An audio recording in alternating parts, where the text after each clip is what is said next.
Mga sisi, galing ako sa anak ko kanina sa mga apo ko. Ngayon, mamasyal muna ako. Dito sa Yokosuka, malapit kasi sa dagat. Tsaka walang tao sa araw. Sa gabi ang maraming tao dito.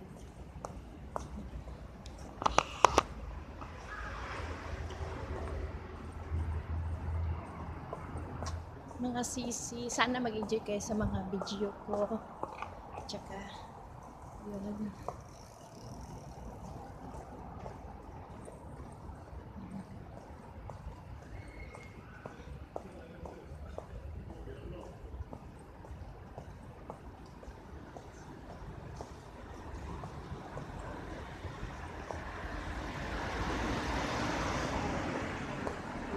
Maganda po dito sa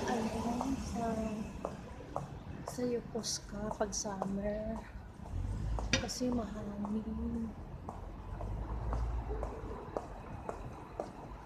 mahangin kasi malapit sa dagat kaya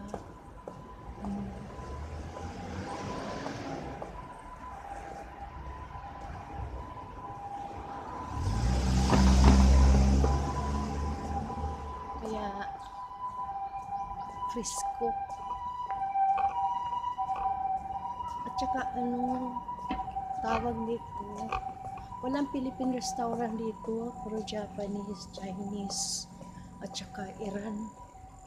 Kaya marami nag-request sa akin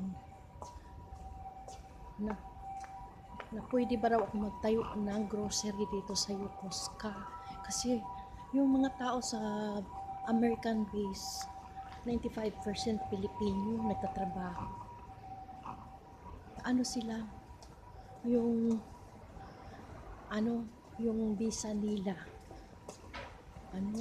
tawag dito, family visa US. Ngayon hindi sila makalabas na hindi sila makalabas tawag nito, mag grocery sa loob lang US talaga sila. Ngayon kami nandito sa labas, pwedeng lumabas at kami nandito sa labas, pwedeng mag-market doon sa loob ng US base kasi mayroon kaming parang visa, mayroon kaming sponsor. Sila hindi pwedeng lumabas sa Japan. Doon na sila sa loob ng base kasi doon sila naka-base. Yun. Kawawa nga sila kasi tawag nito.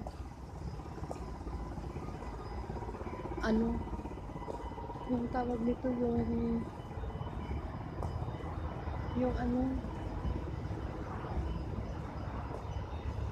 yung tawag nito nila, yung management ng US, yung US at saka Japan, bawal lumabas na walang permission. At saka bawal din pumasok kung walang permission ang mga tao. Kaya request nila sa akin magtayo daw ako ng restaurant at saka Philippine restaurant dito sa Yokosuka at saka grocery.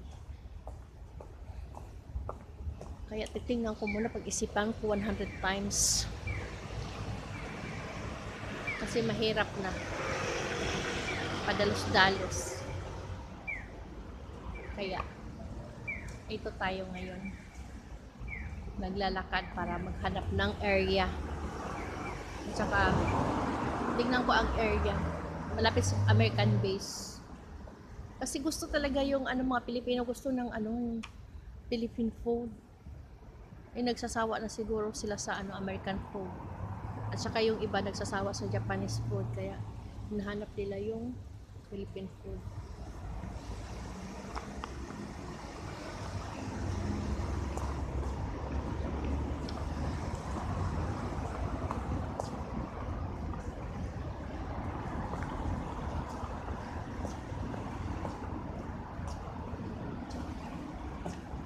Alam niyo mga sisi, sa kakagala ko, pumayat ako ng 10 kilos. Ganun pala yun. 80 kilos ako, ngayon, ilang kilo na lang. Diyos ko, ang daming nabawas sa akin. Pero, nice naman kasi pumayat ako medyo bumata. Charot. Ay,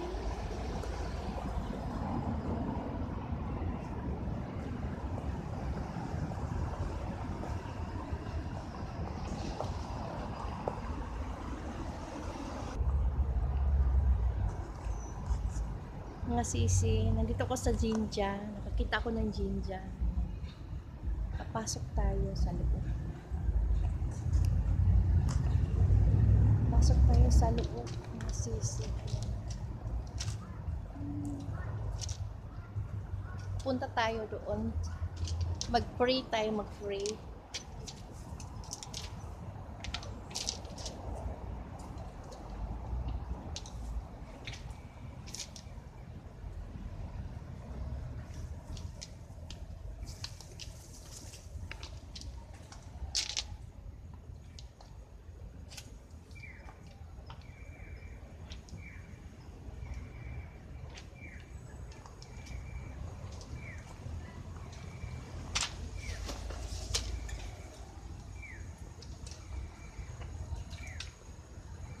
Mga sisi, mag-pray tayo.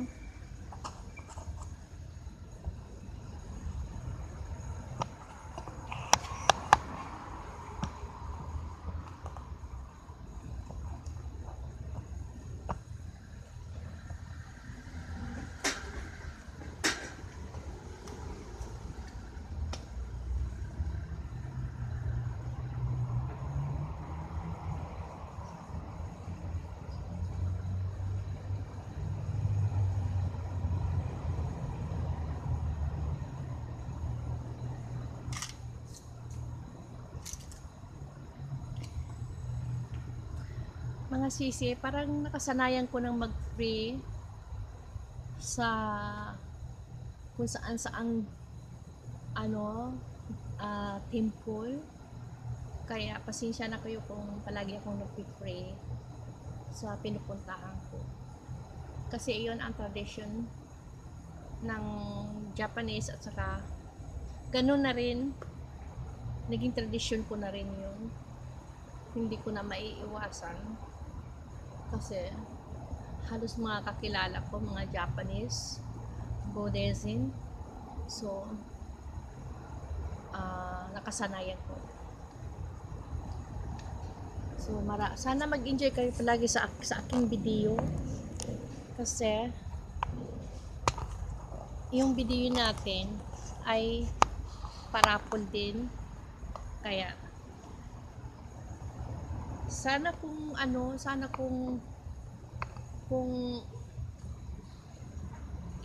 pwede lang lahat ng video lagyan nyo ng number at saka month at day. Halimbawa November 30 ang raffle, kung saan kayo maglalagay ng number, ilagay nyo din November 30 raffle sa YouTube, para yung number nyo makapasok sa November 30 sa computer, kasi lahat ng mga pangalan natin naka-computer. Kasi pag hindi mo i-computer, yung iba nakakalimutan yung mga numero nila. Kaya sana huwag kalimutan palagi ang date ng ating parapol. Kasi kung makalimutan nyo man ang numero nyo, at least titingnan ko sa computer at saka mga sponsor natin titingnan din. So sa parapol ng October 29, maraming nagme-message sa akin na hindi daw sila nanalo. Sabi ko, titingnan nyo yung nyo doon, nanalo kayo. siguro nasa 95 na tao, hindi nila alam na nanalo sila. Kaya sabi ko, nanalo po kayo. Sabi kong gano'n. I-prefer nyo na yung ano, yung ID nyo para kukunin sa Western Union. So, lahat ng member sa raffle ay nasa computer. Okay? So, maraming salamat sa inyong lahat. Sana mag-enjoy kayo sa ating palaro. Sana lucky tayong lahat at happy. Bye-bye. Thank you. Nandito ako sa ah tem ano? Nandito ako sa Jinja temple kung tawagin sa English. So, Jinja sa Japanese. So, maraming salamat sa inyong lahat. Sana mag-enjoy kayo. Bye-bye!